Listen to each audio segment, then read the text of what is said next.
to round 2 preview programme. Again, we're joined on the far right-hand side there, left-hand side as you're looking at Padre O'Brien, who's the sports editor with the Norfolk Leader, and of course Jimmy Connell, who is a commentator with Clubber TV. Podgy, what's the main headline in this week's Leader?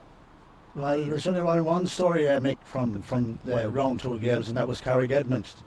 And our headline is Tale of the Unexpected, because really not many gave Carrick-Edmond a chance. But they'll be doing well this season under Eugene McCormick is back in charge. And maybe it wasn't that big a surprise. Clonguish are missing a few players at the moment. Andrew Flynn and Michael Flynn. Jack Dunn come on as a sub. So look at, they're just getting it hard. They're nearly the strongest team at this stage, because the games are running hours and they're under pressure now. Really, they're playing enough that weekend now. So yeah, as I say, but Carrick-Edmond definitely will come on. They were the heroes. He's just got a gorgeous style of kicking. I was talking to Eugene. I don't know whether you actually saw the clip, Podgy, but you probably didn't do your homework, did you, Podgy? I know, but it's Mick. I'm up to date. Look at the camera. I apologise to the people here. So Eugene was talking about it. I said to him, is there something ye know that we don't know? Well, I know the players that I'm working with. That's the first thing, and I know there's a lot of quality there in Carrick-Edmond. Are we the finished article? No, possibly not. We have to, improve in every game that we play. But look, I knew a lot of the Clonguish lads as well, and very good footballers. And I was trying to get just the matchups right, and thankfully on the evening that we performed above ourselves, and probably Clonguish will look at it and probably say that wasn't their best performance. So. Covered all 6 matches last weekend. Were you at that match, or were you? I wasn't. I watched that match. I watched coverage of it, and one thing that, and I did listen to Eugene McCormick's interview, Patchy. I listened to it now, I know a good student. Yeah. But one thing that I said about Eugene McCormick is, he says, I know my players, and that's one thing about Eugene. He knows his players and he trusts his players. And he's a great relationship with players and gets the best out of players, as he did with Keenagh last year. And what he said to me as well, he knew a lot of the Clonguish players from his time with development squads. He knows a player and how to get the best out of him. And what he did say is, against Granard, they conceded the 2 goals. And he says against Clonguish, they got the 2 goals, and that was the difference. The goals won the games. And it was the same in a lot of the games over the weekend. Goals won the games, But I want to say before we go on, I just want to recognise that this man here, Padre O'Brien, is now 45 years reporting with the Longford Leader. Very good. It has to be marked. That's a tremendous service that this man has given to Longford GAA and all sports and Longford, Padre. And I want to say well done, and hopefully the reporting that you do is second to none, and it's a credit to you. I have to say, Jimmy, just on that, I think now we've had Eugene and we had a few others help us out with this, but I have to say, for a person with the knowledge, the most knowledge and the insight and all of that, we couldn't have got anybody better than Podgy on our team, and we're delighted to have you, Podgy. And we have a little cake here with 45 candles waiting for you. They wanted to blow them out here. The wind is going to have a problem, of course. I'm trying to keep the age a secret, but I kind of lose solid, mate. You started when you were 5. I started when I was 5, yeah, that's right, Jimmy. Started early. But just going back to Clubber, and all 6 championship games were shown live on Clubber last weekend, It's a huge service that Clubber are providing for, and I think 5 of them this, because there's a triple header on Friday night, so they can't show the 3 they're showing. It's a big lot for GAA. Maybe we can just stagger the games so that can show them all, Yeah, because logistically we're only able to cover 2 matches at the one time, so 3 matches just stretches their resources. But the service it provides is €150 for the year, and there's 12 counties championships on it, and you can watch them back anytime, and for clubs looking back to do analysis or anything, it's there for them, to do it. See it. And just on that, folks, if any of you know somebody who's abroad, maybe looking at matches, you might get them to send us a picture, maybe with a bit of context, their first name and where they are and what match they're looking at. We can put it out on our review shows, and just it's all about interconnecting and all that sort of stuff. So that was the first match of the week. The second match was... Well, I did live commentary at Clubber over Ballymahon between Rathcline and Mostrim. Rathline winning that game. Very low scoring, 1-5 to 5 points. I know it's beyond clubbing that, but it really was a poor game of football. Rathline won't care. They came out, they've now 2 victories after 2 games, and they've 1 foot in the quarter-final.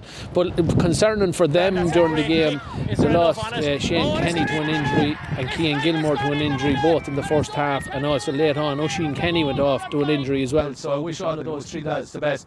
And if Shane Kenny or Oisin or Cian are not available for later on in the championship, it could be a blow to them. But they really worked hard. Like, they lost Cormac Casey to a yellow and a black, which was a red just before half time. They played almost 30 minutes of the second half with 1 man less. And they're really, and the Lions has them really going well. They're fit, they're physical, and they're driving forward and attacking. I know they didn't know they missed a penalty. Earl Sullivan missed a penalty. A good save from Keenan Hussey and that, and they missed a couple of other goal chances.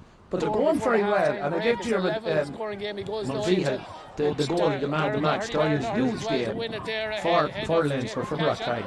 And I said to him after the match, I says, nobody will want to meet you in a quarter-final. And if they are fully fit and everybody fully fit, they're going to be a force to reckon with, and maybe get to a semi-final this year, you know. I noticed Brent Peters certainly seemed to come to the fore in a lot of the phases of the game, and I think was responsible for at least one of the goals. What do you make of his performance? Yeah, Brendan again, he's a big addition to them. I think we missed in the first day, so he's driving through the defence. He's really strong for a Rathline, and they're really great, nice brand of football. On the other side, Mostrim didn't use the extra man well at all. They played him in the back, and even in the last 5-7 minutes when they were still 3 points down, they didn't drive forward, and they were scrambling towards the end to try and get a late goal to level it. But it was just great game play by the Lions of the Rathline team. And as I say, you know, if they beat Keenagh this weekend, they're in the quarter final with 2 games to spare. You know. What did you make of that game?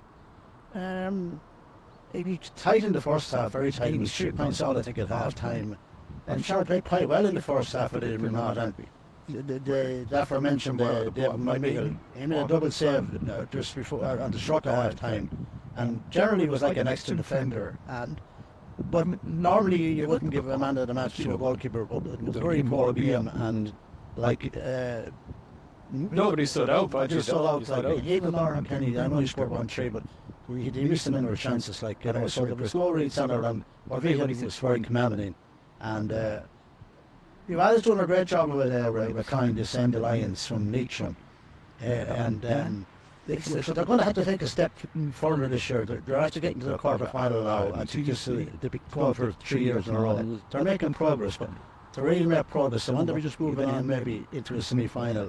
As Jimmy says, you wouldn't like to meet them in the quarter-final, particularly because of their forward power and the 3 Kennys, and I think Shane will be all right, hopefully. He went off, took off with caution just in case, you know, didn't want to make it any worse. So him and Aaron will take his brother will take an offer and stop him. So, but as I say, they're playing Keenagh on Saturday, and Keenagh you know, they're getting off to huge stars, but they're not building on us. And you're probably put it up to our fine for a certain target. You think that Rathline will get the result they need to qualify for the quarterfinals once again. Yeah. And as I say, in the second half, Colin Killoe pulled away, which you would expect him to do because with their experience. They won the county championship 2 years ago, like. Conor didn't become a bad team overnight. Yeah. And as Jimmy alluded to with the last sport, I just wouldn't be right with their chances on. Yeah. And Keenagh are very competitive, and to credit to them, the last 2 to come up. So that was, it was completely not a disaster. Ballyman and Killoe. I was talking to Jerry Carberry after the match. Yeah, look, after you lose your first game, you know, the pressure's on you. You need to start getting points on the board, you know. But Keenagh were well set up, so they were, you know, we knew that from the Mostrim game. So we weren't surprised they got the start that they got. You know, like, they're very good players. You know, they've Keelan McGann, he's a county player there. You've Darren Carby inside, good player, Josh Kelly. Like, these lads are all good players. So yeah, they got a good start against us. It definitely gave us a scare until we got to terms with the game. Yeah, you see with Keenagh, Trevor Smullen has them going well as well, you know, and they're starting off great and getting great first half to win 7 points up against Mostrim in the first half. They did similar, I think, not probably as much against Killoe, but there's the second half they can't keep the momentum, and it's tough, and teams are getting back at them. Probably a bit of a lack of experience, maybe a little lack of a bench, maybe to make changes to fresh legs and that. But there's probably a shock in them. There's probably one game that they're going to get a win that you don't expect them, and who that'll be against, I don't know. You know, they have tough games against Recline and Killoe. And Recline this again. Patrick Connell had a minute more for us in that particular match, and he didn't say this was. We're kind of familiar with the likes of Recline because we're kind of not one ban of intermediate. Yeah. And it's going to happen next season. It could happen. So sure, Recline will be on their guard. Yeah. And particularly when Keenagh have to win, they have any chances of staying out of the relay away from their obligation. And Recline under pressure because they have a couple of tough games to come after that. Yeah. And then Killoe. Yeah. So there'll be some West Cup now, lads. That's it. And despite the fact that they haven't got any points on the board, they're doing quite well for a team up from the intermediates. Yeah, as I said, they're doing well to a point, but they just can't get that 65 minutes out of the team, you know, and it's hard to do, but each game they'll improve, and as I say, I think they'll cause a shock somewhere along the line, because Trevor Smullen has them going well, and he's an experienced man himself, you know, Trevor. Jimmy, on Saturday then, what match I was in Clonguish on Saturday night. The neighbours Granard and Mullinalaghta served up a good match. Now it was entertaining and it was attacking football. And you know, it's Granard and Mullinalaghta. They're similar enough teams. They're hard hitting. They get their scores and they need to get their scores. But it was, you know, you talk about young enough coming players, but you look at Granard, 9 points, 3 points apiece for Diarmuid Masters and James E. Martin and Francie McGee, you know. They scored 9 points out of the 13. You know, what a service with the 3 services to the club. But then they had on the other side, you had Aaron Farr. When Mullinalaghta looked like they were going to hold on, and Mullinalaghta lost Shane Mulligan to a red card with 9 minutes into the second half. A silly off the ball incident by Shane. I was surprised at it. But look, he's going to get a suspension now, and with David McGivney already suspended, that's 2 big blows for Mullinalaghta. But when Granard needed somebody to stand up, Aaron Farr scored 3 absolute glorious points later on in the game, you know, to get them that draw.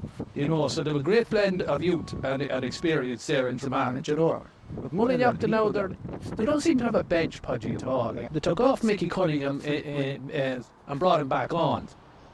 You know, when the side is doing that, I think, well, where's the rest of the bench? You know, Gary Roy just started and played well and got a couple of points. I'm not sure he's away when he was injured now, but he didn't play the first game. And Patrick Fox was away the first game and he was back. Patrick Fox had a great game again. Went off as a blood sub-injury early in the first half and I thought he was gone, but Patrick Fox, he came back on again.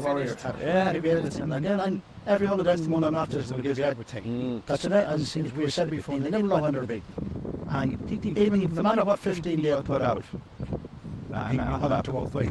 So as I say, they have to win yet now. That's 2 tries, I think. That's 2 tries, or 2 points. Abbeylara and 2 points. So they're in a bit of the only thing about that with Pudgy is that nobody's pulling away. You know, there's only 2 points between the top and the bottom. There's 3, 2 and 3, 2 and 2, and 2 and 1. You know, so it's very open. I thought Niall Woods played very well in the middle of the field for Mullinalaghta. He's a fine, big physical man. He's the carpenter, I think he can. Yeah, he's a big physical young now, and he got a couple of points there. Played well, but I was impressed with Granard. You know, I was impressed with Granard. They're missing players. They're missing players, and Ocean O'Toole, I think, is come back. Justin Hagen isn't, yeah, he wasn't playing either. So, but I'm just concerned about Mullinalaghta's strength, the depth of their squad and the panel. They brought on Noah subs in the first game in the Abbeylara. They brought on Conor McGilligan and reintroduced Mickey Cunningham against, you know, I'm wondering how they, you know, going forward. The second match then, Podgy, on Saturday.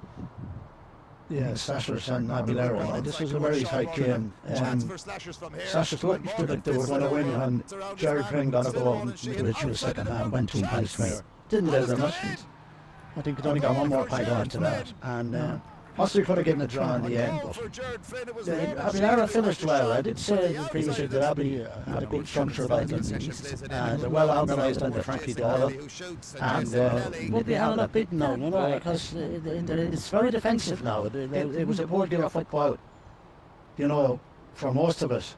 And generally the games hadn't been great so far, but look, we're in the group stages and they said that they're really serious business are so far apart. But I think to real serious business already started. Oh, yeah. And particularly in the group with Delta Socon. Yeah. You know what I mean? Right, to Like, avoid the fall. you know, like someone who said, Yeah. there's two of them not going to carry them, slash with some of them.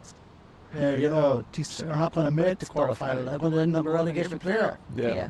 So, like, I mean, so it's good to see that because, you know, remember games last year, to be honest, you come to the end of the coach and you're dead rubbers. Yeah, That's not good for anybody. You know, and then teams like wouldn't know their strongest, you know, and people would say it and sort of like the nicely put them in the on the street. Yeah, You know what I mean? Like, but that group B, I don't think there's going to be any dead rubbers the way it's in this turning out now. We know the way it is because Clonguish are under serious pressure now to get a result this weekend.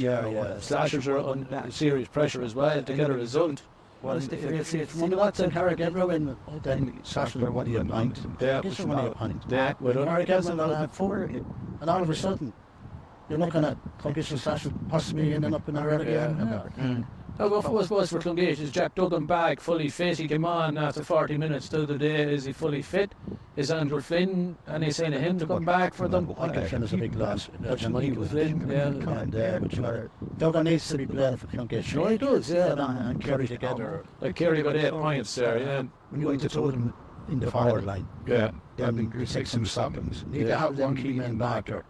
Duggan's a huge target man if he's in there, like, you know. He's the ball on. He gets the ball on. He'll stop me if he can, like. Yeah. And it's on the man an hour, and he's heading for goals. And, Yeah. you know, he's serious fucker on the scene on Jack Duggan. Oh, yeah, he's a big threat. Obviously, Kerry, so they're two great powers to have, but you got to have them on the pitch. Yeah. But like, they're playing Mullinalaghta, like, that's going to be a tough game. Yeah. They won't give them an inch, like, you know.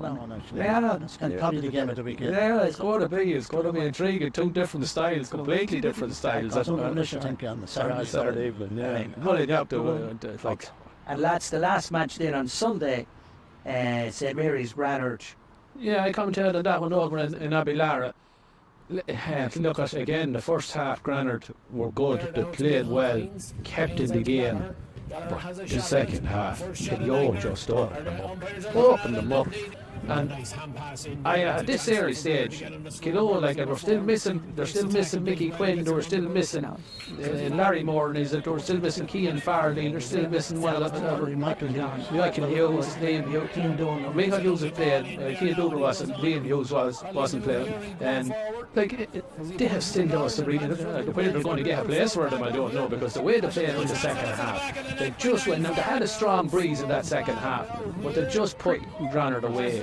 You know, Daniel Minno was unbelievable. He was all over the place, and Michael Hughes giving the ball, you know, kicking the ball over the ground. Mark Hughes, sorry, Mark. Yeah, sorry. Michael has to come back now. I mean, he's earlier actually, the goalkeeper. He's the goalkeeper, and then Abby was brought back into the scene.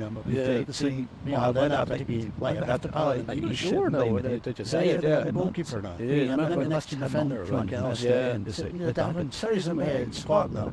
Should have. Did Granard lose a player as well to injury? Granard lost 3 players to injury, and I'd be concerned again for them. They lost their full back James Kieran, they lost their centre back Mark Tully, and they lost their centre forward Micheál Hines. And Mark Tully is only back. He's only back, and I don't know.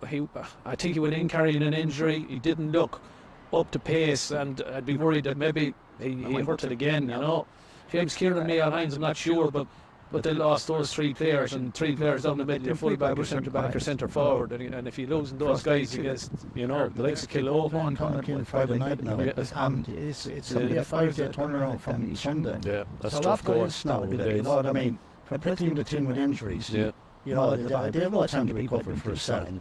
You know what I mean? So the play period. How many people lose the first 2 games and they lose the other? And, yeah. You know what I mean? Yeah, and I think with Darren Gallagher being back as well, it looked like Granard were doing well, as you said, in the first half. Yeah, Darren Gallagher played well in the first half and got a few points, but in the second half, and it wasn't only Darren who was anonymous, it was all of Granard, because they weren't allowed, and there was no criticism of Granard. It's just Killoe were in top form, you know.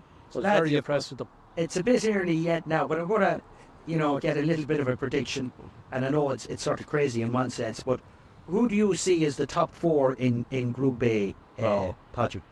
Top 4 Group A. Well, the Killoe is obviously one. The Colin Kill, Rathline will make it as well. And then there's a key one, and we're just talking about that before Anthony. Rathline and Granard. Mostrim and Granard. The winners more or less will go through to the final, and the losers end up in the relegation pot. That's how tight it is. That's how tight it is. So I think it's going to come down to that game to decide who will be the next one. I think I fancy Granard for that one now. If they had everybody back, and it might be a bit better than Edgestown this moment. I bet some of them have record or have the Jimmy against. No, they don't against Granard really. But the only thing I would say about Edgestown, and I saw them last year where they turned over Clonguish up when they were unexpected to do so, and in other years, like I said about Keenagh, there might be one big game in them, and I think if it comes down to that game, I tip Mostrim to win. Maybe my heart is telling me more than my head, but there has to be, Mostrim have to improve on the type of football they're playing, and they have to say to themselves, players have to take responsibility, and if you've only scored 5 points in 60 minutes of football, you've got to push up and try and get it. They didn't do that against Rathline, and the responsibility sometimes falls on players themselves. So my heart says that Mostrim will just about scrape into a quarter final, and Granard and Keenagh will give the relegation battle. And tell us, Jimmy, this is a more difficult one for you. Group B. Yeah, Your prediction on the top 4. Well, any in any order. I think Abbeylara are odds on. I think Granard are odds on. I think Mullinalaghta, with the way they're losing players, will struggle. Carrick-Edmond, I think, will get there, and it's going to be a battle between, unbelievably, Clonguish Slashers and Mullinalaghta for that last place. And I think if Clonguish can get Dublin and those boys back, that maybe them and the Mullinalaghta and Slashers will be in the relegation. What do you take? Well, when I done the preview before about to say I kind of went for Carrick-Edmond and Slashers to be in the relegation pot, not to make it soft. I'm not trying to personally change horses. Yeah. So I'm going to stick with that. Obviously, if Carrick-Edmond win on Friday, then that's out the door because they're well on their way to a quarter final. 4 points. Slashers win the other 3. Tough games to go. Mullinalaghta, I don't know how it will just yet. As I say, I'd be. And then Clonguish. Is it possible? Obviously, in that particular group, okay, you fancy Granard and Abbeylara with 3 points each.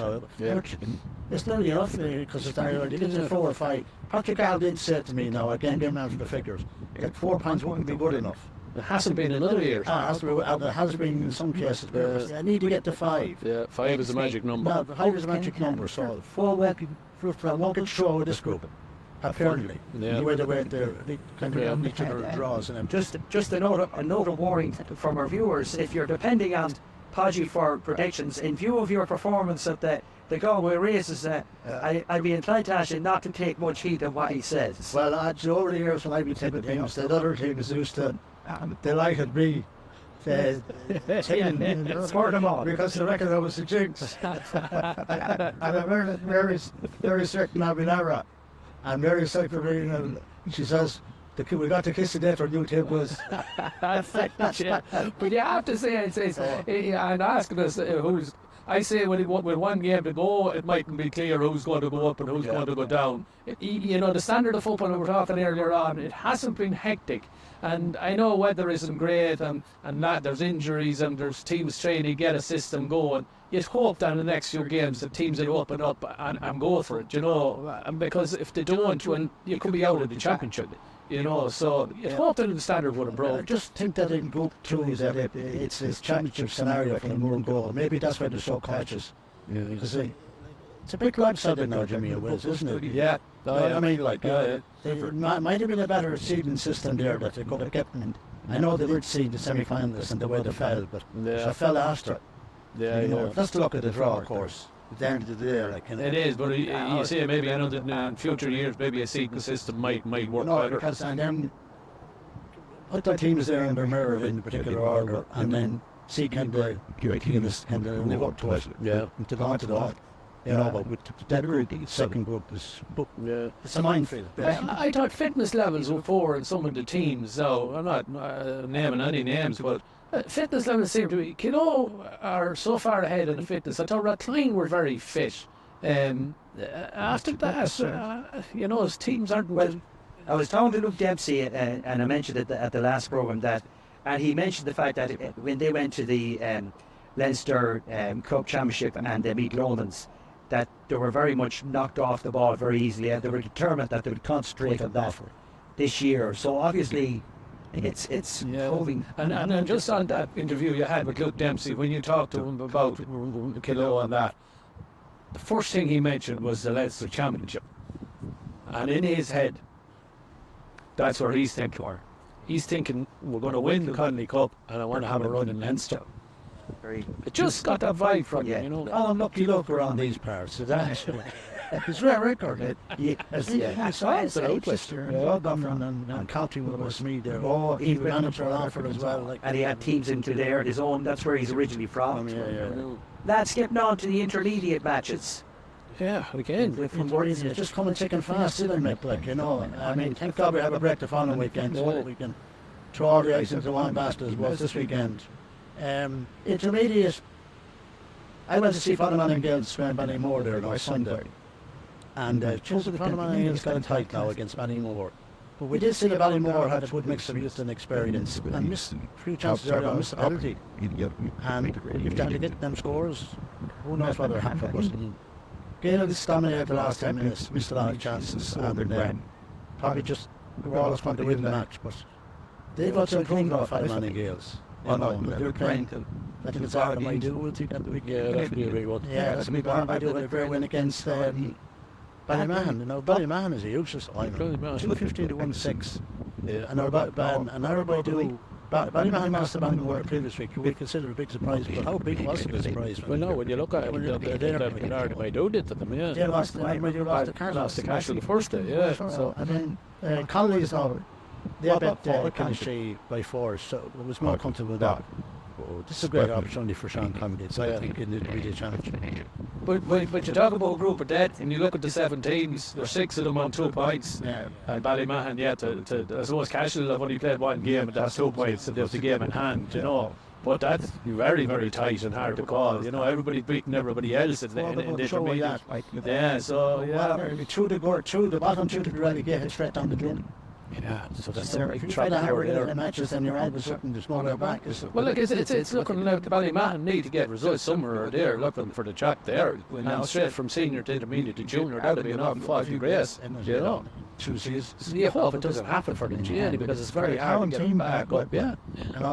Town team generally. But what did you won in championship 20 odd years ago? For Frankie, Yeah, but to what extent are the bigger towns suffering now with? They seem to be finding it very difficult to get young players. And I know that, there's a change in, what do you call it, demography, or, that a lot of, let's say, players or potential players are moving out to the peripheral schools, for want of a better word. And that then means that the feeder schools for the bigger clubs is actually drying up a bit. When you look at it, it stands up in both groups, Yeah. It's happening in this town here, Edgerstown, where we are now. It's happening in Ballymahan. And you look at the likes of Killoe, the Dortmund towns, you look at the likes of Granard, you look at the likes of Mullinalaghta, Carrie Kedmond, all doing very well. White Catherine there. So the town teams seem to be falling back that little bit, where they did dominate back in the 80s and 90s. Slashers dominated, Mostrim were getting the county finals and that, but it's a long way off now, Is there junior matches last Western now? Junior, the league ended where there was 2 solid junior clubs in that, and league in Clonguish, and grabbing the Slashers. That's on a league basis now, into the stage basis. So basically, 6 teams in the group, and the top 4 contested senior finals. So they're all open. So that got serious when the 4 teams getting through. You have to say, the 2 solid junior clubs, league and Grappins. Conor McKillop is strong there. They're doing a strong second string. And Killoe, that league Slashers are making it. I don't know who the other second string is in that particular one.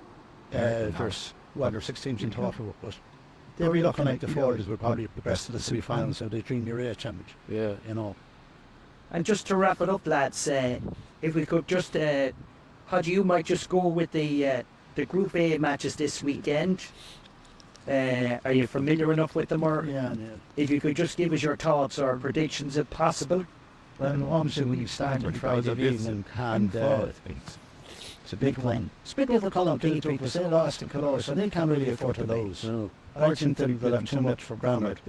And next time Abbeylara Carrick Melody on Friday evening. That's the first match in Group A.